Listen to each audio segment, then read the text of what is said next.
You're listening to Women's Media Center Live with Robin Morgan.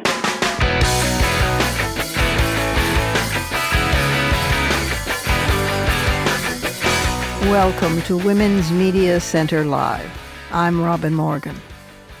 Today we're going to look at the status of journalism, sometimes known as the crisis of journalism.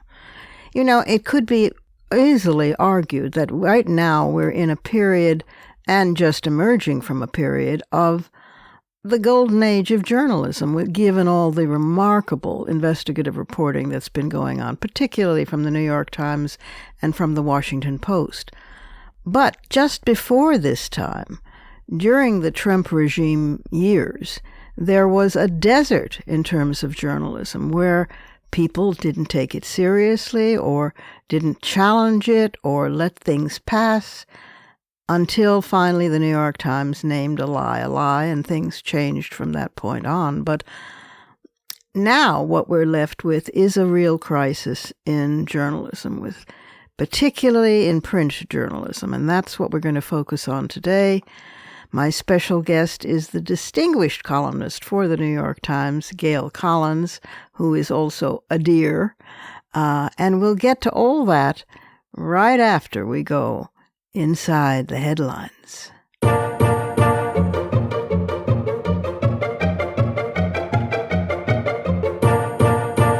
The crisis in journalism.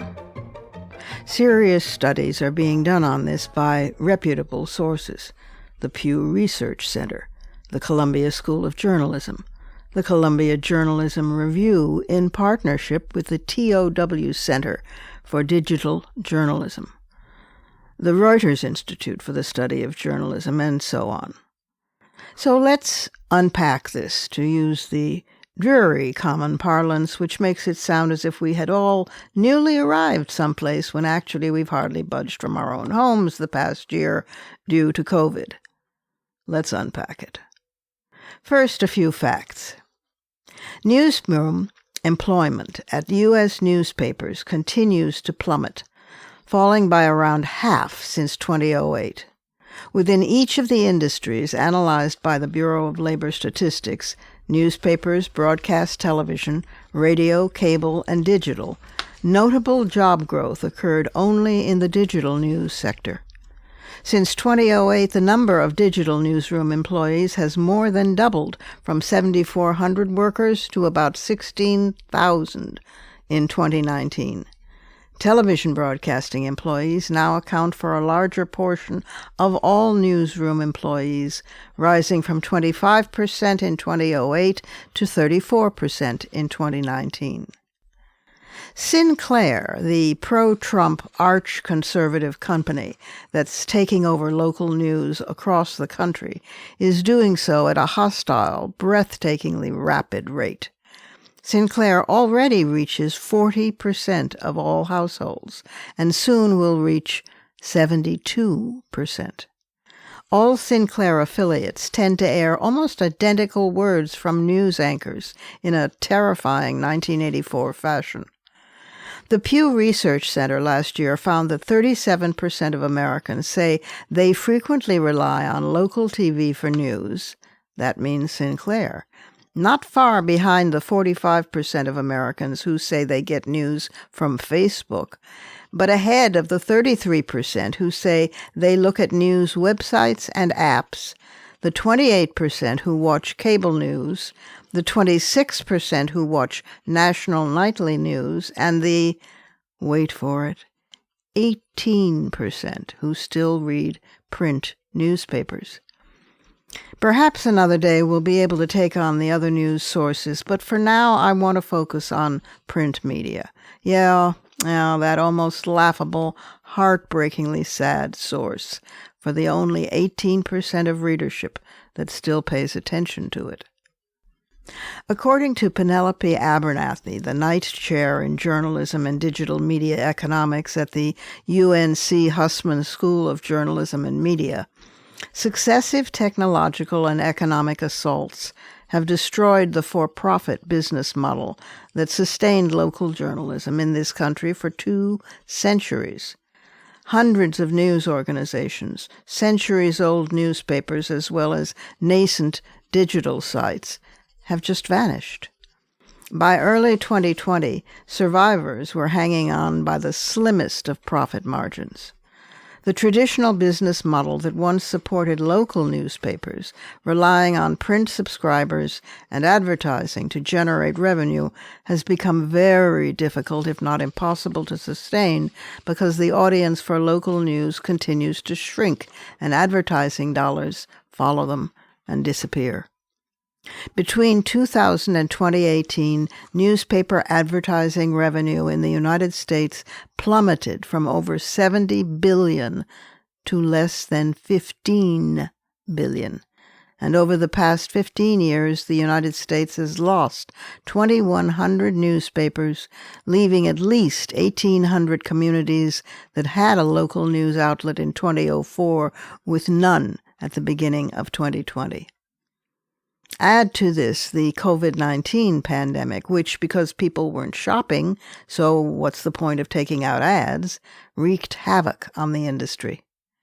Add to this, too, the challenge to traditional policies of inequality, sexism and racism, and the in-the-pipeline training necessary to produce first-rate journalists, not merely tokens.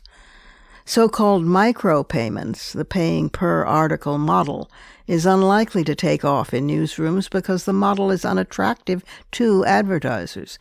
It disaggregates valuable story packages as well, and forces readers to invest money in a product without first knowing its value. So, how do we pay for journalism? Of course, there was the 1935 Federal Writers Project, a New Deal program that supported almost 7,000 writers, editors, and researchers over the course of 8 years. That's one model for intervention. There's the remote, out-of-the-office approach, being chosen more and more by many, people working at home, which saves costly real estate space. But what patterns arise when we measure these changes against geographical location or business model?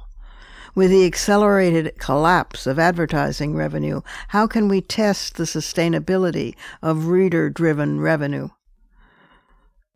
Some form of non-interventional subsidizing for objective journalism does seem imperative. The above questions certainly can't be answered here, but we have to ask them at least, since they're all crucially relevant to the current watershed moment. Simply put, if the news, local, state, national, and international for that matter, isn't reported, that creates a silence, and in that silence, democracy suffocates.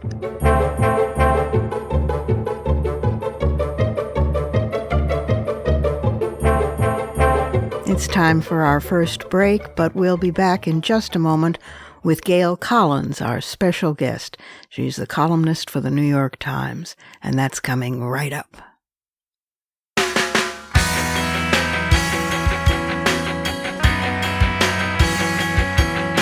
Subscribe to this program on your favorite podcast platform and leave us a review. Follow us on Twitter at WMC Live, like our Facebook page at facebook.com/WMC Live, and visit us at WMCLive.com for more information about our show and our guests. You're listening to Women's Media Center Live with Robin Morgan.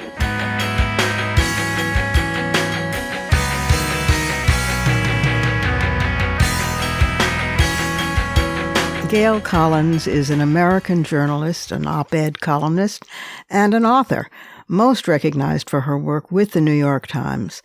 Joining the Times in 1995 as a member of the editorial board, she served as the paper's editorial page editor from 2001 to 2007. She was the first woman to attain that position.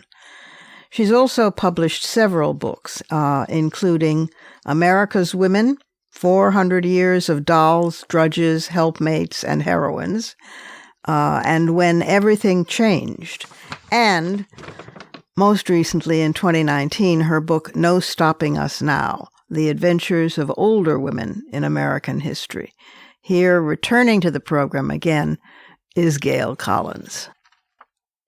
Gail, welcome back to the program. Thank you. It's great to be here. Well, today we've talked about your many books and your wonderful books before, and we will again, doubtless. But today I'd like to talk about such as it is, the state of journalism.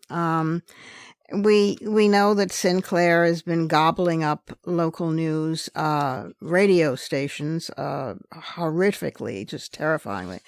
But I'd like to focus mostly on print journalism because that's in enough trauma.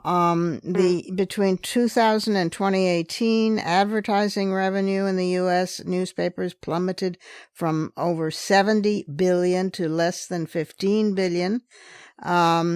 And everybody is running around the night chair in journalism and digital media at UNC Hussman School of Journalism and Media, the Brookings Institute, the Pew Center, and Columbia Journalism Review are all partnering with themselves or each other to figure out the crisis in journalism. So talk about that. How are newsrooms changing? At what rate? What's gone wrong? What can go right? Where are we? Well, the big thing that's happened, which I think everybody who listens to your program will understand and know about before I even mention it, is that with digital stuff coming on and so many things being done by bloggers and so much ad revenue being attracted to things that didn't used to exist. Yeah. And it just sort of drains the revenue and the circulation possibilities of the regular print media. It's not been a problem for the Times as much nearly, because the Times is really an international paper now. Right. And when it looks toward its future, it partly looks toward the revenue and the expansion that it will get as it, grows in other countries. But that the big problem is in local. Yeah. There are when I was years and years ago, when I started out in the business, I was in Connecticut, and with my husband, who had a job at the New Haven Register, which if it exists at all now, is just a little weeny thing. It was really a big paper back then. And so I went to all the little weeklies and dailies I could find in the state and asked them if they would pay me $10 a week to cover their state legislator in Hartford. And I wrote 10 trillion stories a week. But the thing about it that I remember now is that there were all these little papers. Yeah. None of them are around anymore. And in many state capitals, there's no longer a press room. At all. Because there's just nobody covering this stuff. God. Because if you don't have local papers, nobody cares about what's going on in the state legislature. It's not normally, so you get bloggers and you get, digital stuff, which may grow into something that will replace at least part of this. But for right now, certainly for print, I mean, the big story is it's just going away, and it particularly means that it's so hard to get local news. Well, and that means that there's a general disengagement from local democratic life. I mean, in other words, the public shifts away from local news. Turnout in local elections falls. Communities that lose reporters see fewer candidates run for local office. Voters are less likely to split their vote between the two major political parties because of the political polarization of the larger papers. I mean, it's you see it, for example, in abortion, which is, after all, a constitutional right. Most of the cases, and now one is on its way to the Supreme Court, started as local ordinances. And so that would have been covered, wouldn't it? Yeah, back in the day, and even now, if even in the state level, I mean, you've got to really, if you're going to go beyond just sort of the regular, and certainly anything that's covered by print, at this point, you've got to be a national issue. You can't be something that's going on the state level or the local level, and that's where these things grow up. And you can remember a time when it was sort of glamorous, to run for city council or state legislature. It was really a cool thing. But nobody knows what a lot of those things are anymore because there's just nobody covering them. And that's, to me, the greatest offshoot of all this. And and nationally, certainly we could do better and have more options, but locally, on the state and local level, it's just really terrible right now. Is there any, not solution necessarily, nothing as pat as that, but any curative on the way toward that? Something to replace the tyranny of the internet in that respect, or social media? Yeah, but it's not. I can't tell you what's happening in a sweeping way across the country. But the people who worry about this stuff often seem to come down to the idea that there's got to be nonprofit status for these organizations. That somehow you've got to make them into a civic organization that people donate money to get objective reporting about stuff that they otherwise just wouldn't hear about at all.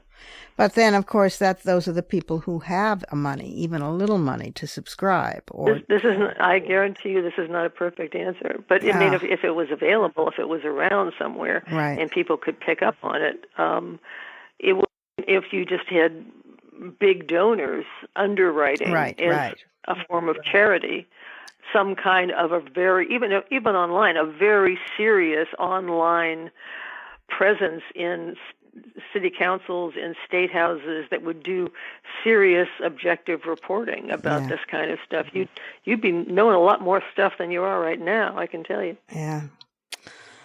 Oh dear, it's very dreary. One of the things that's been suggested was for medium-sized papers, but it would work for local, I suppose, as well. Mostly it's for larger papers, though, is collaboration across newsrooms. Sending a single reporter to a press conference, but sharing the coverage. And for Chidea, who was part of the, I think, Columbia Journalism Review panel, said that once journalism was viewed as very practical, now anything practical is considered pandering, but people need practical information, and we need to address the news as it is architecturally changing. What do you think she meant by that?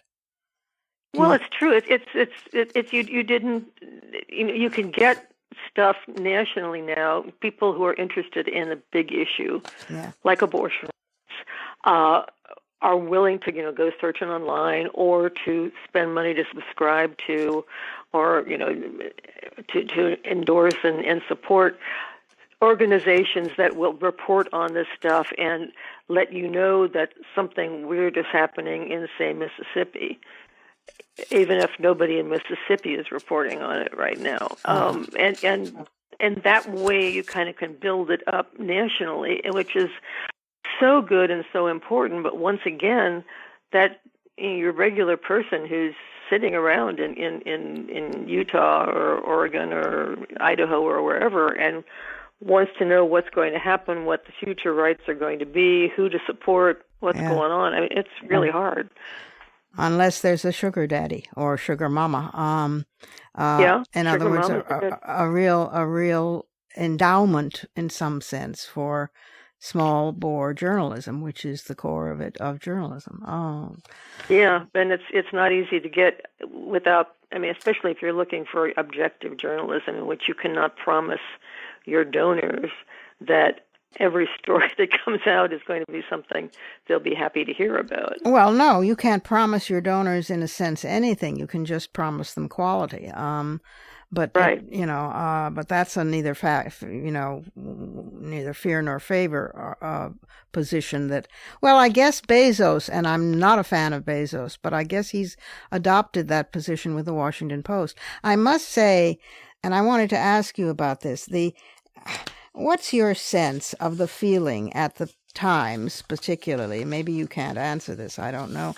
And I don't mean to make you at all in any way, shape, or form responsible for the Times.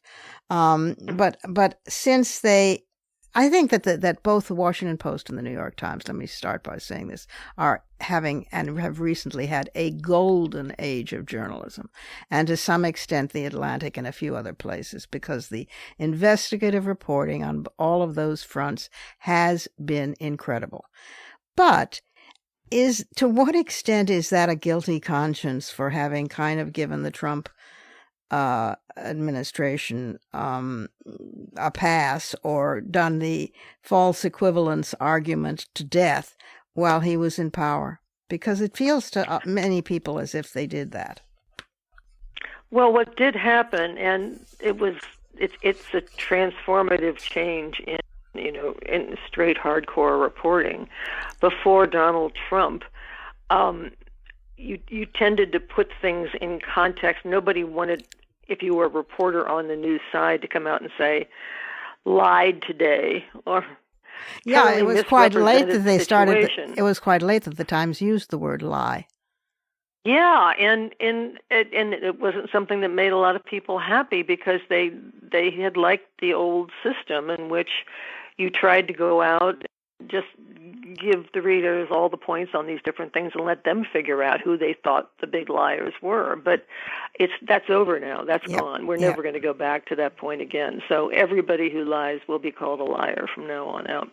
Well, I suppose in a sense that's good. I mean, yeah, I think a lot of people will be happy about that. It's just, it means it's a transformative thing, and it's the time we're living in. Yeah, they were slow to catch up, but then I guess most of the country was. But when your press is slow to catch up, that's scary and just very disheartening. So for that matter, today I wonder about the Times and the Washington Post, because they seem to still be giving Trump a pass, given the Me Too standards. The Me Too standards go back for decades, but he seems to be exempt, and I can't figure that out, and nor most of my feminist friends can we figure that. There's 26 women who have lodged lawsuits, and they just are sitting there. Yeah, it's hard with Trump because there's just so much stuff. Yeah. by the time we got him as a national presidential possibility, we already had learned so much. I mean, we'd never had anybody out there. It's been a long time anyway since we've had a politician that had that kind of a background and was taken seriously as a possible presidential candidate. So, for a while we went crazy about it, and then, just sort of, and it's something that right now I find it interesting, and I'm sure you guys are thinking about it all the time. But when you've got candidates, like Scott Stringer, who are running, for election office, and a woman comes up and says, look, he hit on me when I was his employee or maybe a volunteer, and then it turns out it was 20 years ago. And of course, 20 years ago, you didn't say things like that out loud, but you do kind of hit a point where you're wondering how to figure all this stuff out, how to make sure that everything that needs to be said is said, but not sort of just giving everybody a gold ticket to, destroy anybody's career they want to, just, on the basis of it's hard to come around. It's a very hard issue. Well, we're working. We're working on it. We're working on it. I mean, I thought that your column a couple of months ago, maybe it was less, on Governor Cuomo, was a very interesting example of hoisting him quite by his own petard, but yet in a strange, bizarre way being fair. So it was a really skillful piece of writing, but it doesn't always come out that way. But Trump seems... And it's hard in a way because there's so many different things with different politicians. Andrew Cuomo had all these people who were ready and eager and had been saying for 1,000 years that he was just a terrible boss, that he was just difficult and yelled at people and made them uncomfortable and unhappy before any of this other stuff came out. So you had a big ground, to sort of build up on with him. That's not always true with some of these guys. Yeah. What about diversity in the newsroom? And not only by diversity, that dreaded word, not only do I mean in terms of race, but obviously it means in terms of sex and gender. And it seems, and I really am groping my way on this. It seems to be changing, but very, very slowly. It seems to be changing most evidently on television, on broadcast news, but then that's because it shows. And by the way, on broadcast news, I am sick and tired of people denouncing print media as being outre, while all they do is interview print journalists. Rachel Maddow interviews print journalists. So does Lawrence O'Donnell. All of the MSNBC people, most of the CNN people, they just sit a print journalist down and interview her or him about their latest story. So I'm getting very cranky about that. I want you to know. But it's very hard, if you are those people. I'm just saying in passing that if people don't generally want to interview you about the very specific things in your hardcore reporting that you found out. Sure. They want you to talk about it around, or somebody else talk about all the things they've read that they know about. But for the hardcore hero reporters out there, it's not a rewarding situation usually. Interesting. Well, most of the ones I've seen are very focused on the story, but they're just being pumped for the story. And there's such an irony because a few moments before there will have been a denunciation of print media. And so here is the print journalist saying, yeah, well, okay, my scoop was in da-da-da-da-da-da. And it makes me crazy. Anyway, what about diversity, yeah. And especially about women? The one thing I can tell you that in my own personal life that I've been so conscious of is that when I became the editor of the opinion side of the paper, which was back in 2000, for God's sake. I was referred to ever after that as the first woman ever to become an editorial page editor at the New York Times. And after about 15 years, I started thinking, wow, it'd be nice to see who the second one is going to be, because it had been guys after that. But now, we have a great woman who's the editorial page editor now, and you have that feeling of it growing in the people underneath being groomed and brought along, that in there's the pipeline more and more consciousness, and that you get rewarded as an editor if you promote this kind of diversity, which wasn't necessarily always true in the past. So as far as that part of it goes, the production of the people who are ready and available and can jump right in is another question. But the great women talent that has come along at the Times, and I do not have any feeling that they're being looked over because they're women at all at this point. And race, what do you think? I mean, is that same moving? thing with race, but it goes back even more than with women to the question of what kind of opportunities did you get coming along when you were in school among your friends? Who was really admired? And what pipeline. Kind of traveling, all that stuff. Yeah, the whole pipeline thing. Yeah. How much access do you have to that? If you're at the end of the pipeline, I think that the story is very cheery, but the pipe story is a whole different thing. Yeah. And the of course there's a chilling effect sometimes that goes down from the Times. I think has a policy of one mistake, that's it, you're out, not two, not three. When reporters or the firing or suspension of people for private posts, whether it's in Facebook or other social media, they have a very draconian policy. I've run into 3 different people recently, one of whom was part-time, and the other of two were not, who lost their jobs because of private posts. And it seems like the one strike and you're out is a bit draconian. I don't know, and maybe you can't answer that. Again, I don't mean to make you responsible for New York Times policy, but I come to think of it, I don't know what the Post policy, the Washington Post, is on that.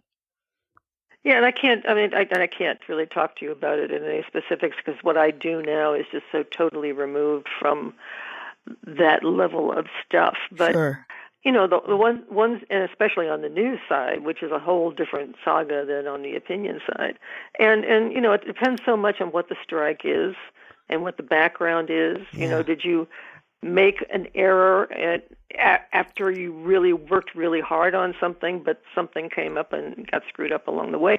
Or did you just not bother to collect all the information that you really needed to collect to make this thing accurate? That's a huge difference, and that's something that that we deal with all the time. And another thing, if I could just mention it, that's so for us on the inside anyway different. And I've heard the publisher talk about this too. Is that before everything was attached to the web and out there, you had a very understanding on the part of the public that there was a difference between the news side and the opinion side of the Times, and they called it op-ed because they were opposite the editorials. You know, that was all opinion.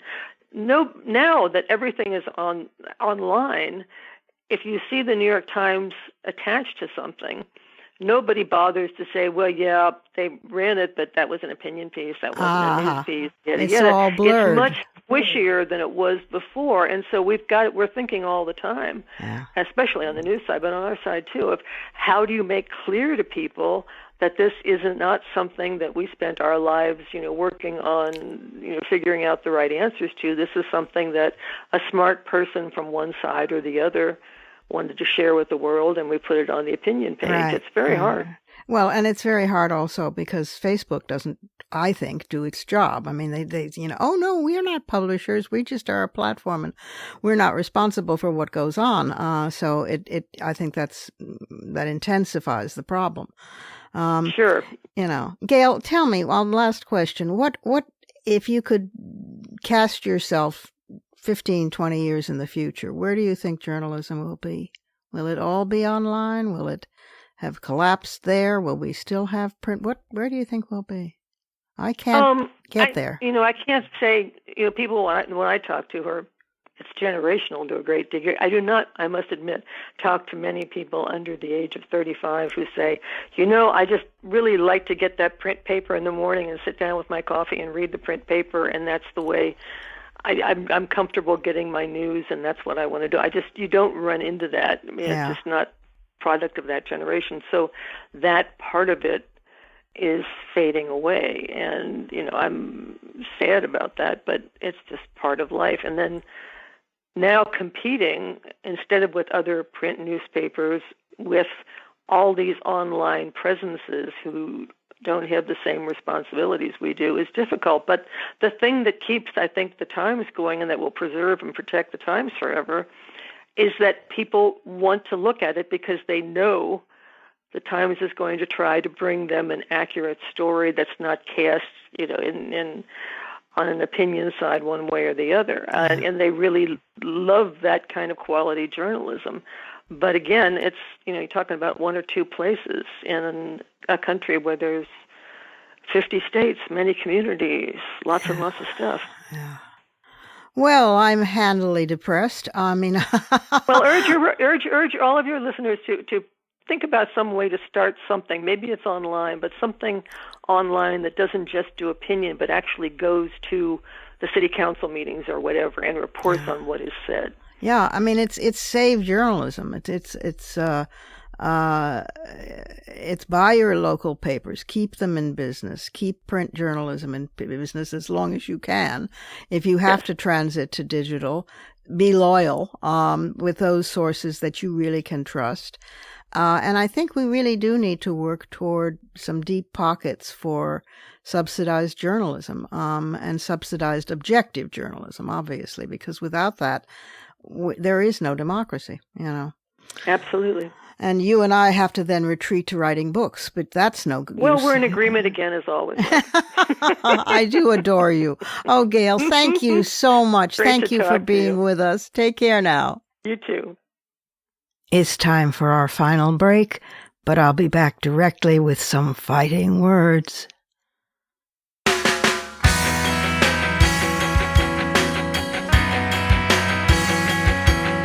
The Women's Media Center, founded in 2005 by Jane Fonda, Gloria Steinem, and myself, is a progressive, nonpartisan, nonprofit organization working to make women visible and powerful in media. You can learn more about the WMC at womensmediacenter.com. You're listening to Women's Media Center Live with Robin Morgan.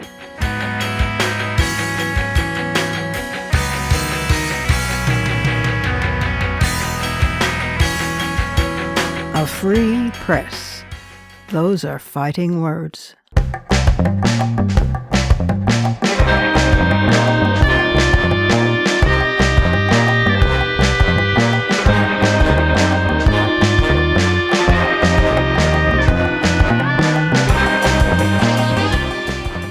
does the state of imperiled journalism really matter? After all, globalization in the form of the Internet's upon us. Why not just take our news from there? Well, for one thing, as we've learned bitterly, the Internet and social media are devastatingly unreliable and untrustable. Certainly there are responsible news sources online, but by far the most popular ones, like Facebook, coyly claim they're merely platforms and not at all news sources, although Facebook has been responsible for atrocities like those perpetrated against the Rohingya in Myanmar, as well as being a willing tool in the hands of those who assaulted Congress on January 6th. Besides, local is where we live. As newsrooms shut down across the country, good governance takes a hit, and moreover, partisanship intensifies. Coverage of provincial, state, and local, as well as municipal politics, receives decreasing public attention. The public consequently lacks the information necessary to participate in the political process. Local news crises have precipitated a general disengagement from local small d democratic life. As the public shifts away from local news, voter turnout in state and in local elections falls. Communities that have lost reporters see fewer candidates running for local office as well. And a decline is not just local, it's also national. Voters in communities that have experienced a newspaper closure are less likely to pick and choose, less likely to split their vote between the major political parties, so they contribute thus to the national political polarization. With the local news struggling to survive and compete with national news for consumers' attention, partisan reporting and coverage of national partisan conflict has come to dominate news consumers' diets. Local news is being decimated precisely during one of its most important moments. The founders of this country knew this. Remember, they were immigrants from a country, England, where licensing laws tightly controlled the press, both at home and for the new colonies. In 1683, a printer by the name of William Nuthead moved to Jamestown and attempted to become the first printer. The royal governor, Sir Thomas Culpeper, and his council took offense to this, so he wrote to the king for guidance. Remember, this was before the licensing laws were lifted. King Charles II's response specifically prohibited printing in Virginia. This allowed Maryland to have an operating printing office before Virginia, so Nuthead moved and set up his shop in St. Mary's City. Virginia had to wait 47 more years before it saw its first real printer. But in 1730, William Parks from Maryland moved to Williamsburg to set up his printing office, and by the 1760s, Virginia had 2 operating printing offices. Within the 13 colonies, there were 24 weekly newspapers, all local. With so many printers throughout the colonies, it opened the door for satirical attacks on the government, which became commonplace. Meanwhile, in 1644, back in England, the first daring critique of the licensing laws came from John Milton in his pamphlet Areopagitica, a speech of Mr. John Milton for the liberty of unlicensed printing to the Parliament of England. But it wasn't until 1694 when the licensing laws were repealed, and even then, not without restriction, because then the seditious libel law came into play, making it a crime to publish anything disrespectful of the king, the state, the church, or their officers. And this held true as well for the colonies. In 1734, a printer by the name of John Peter Zenger of New York challenged that law when he was brought up on charges of sedition by the governor, William Cosby. His response was simply that truth is a defense against libel. Zenger won his case. Presses in both Williamsburg and Norfolk, Virginia, openly denounced the royal governor's involvement in the gunpowder incident, when on April 20th, 1775, in the middle of the night, the governor took the colony's powder. This event took place the day after the first shots were fired at Lexington and Concord on April 19th. By September of 1775, when the press in Norfolk was seized, the colonies were in open revolt. Of the original 13 states' new laws, only 7, and Vermont, the Vermont territory was claimed by both New York and New Hampshire, but declared itself independent, considered freedom of the press important enough to write into their laws. These were Massachusetts, Pennsylvania, Maryland, Virginia, North Carolina, South Carolina, Georgia, and Vermont. But let the framers speak for themselves about the press. The liberty of the press is essential to the security of the state. John Adams. The liberty of the press consists, in my idea, in publishing the truth from good motives and for justifiable ends, though it reflect on the government, on magistrates, or individuals. If it be not allowed, it excludes the privilege of canvassing men and our rulers. Alexander Hamilton. And he did mean men. In those wretched countries where a man cannot call his tongue his own, he can scarce call anything his own. Whoever would overthrow the liberty of a nation must begin by subduing the freeness of speech, a thing terrible to public traitors. Benjamin Franklin, a printer himself, who also said, "If all printers were determined not to print anything till they were sure it would offend nobody, there would be very little printed." And, as usual, the ever-loquacious and ever-eloquent Thomas Jefferson. To the press alone, checkered as it is with abuses, the world is none the less indebted for all the triumphs which have been gained by reason and humanity over error and oppression. And our liberty depends on the freedom of the press, and that cannot be limited without being lost. And the only security of all is in a free press. And last, were it left to me to decide whether we should have a government without newspapers or newspapers without a government, I should not hesitate a moment to prefer the latter. Those are my fighting words.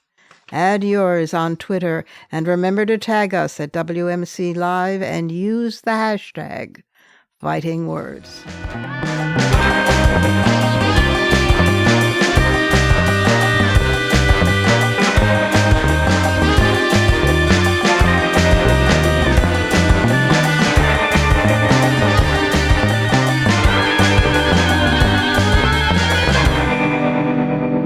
And that's our show for this week. We'll be on hiatus next week, but the week after that, we'll be right back here. You can follow me on Twitter, Facebook, and now Instagram at @TheRobinMorgan, and you can check out my blog at robinmorgan.net and find my latest book of poems, Dark Matter, and my brand new novel, Parallax, wherever books are sold. Opinions expressed on this program do not necessarily represent the Women's Media Center. Here's the family for Women's Media Center Live. Executive producer as well as founding and sustaining sponsor, Regina K. Scully. WMC president and co-executive producer of this program, Julie Burton. I'm Robin Morgan, your producer and host. Thank you for being with us. Join us again next time on Women's Media Center Live.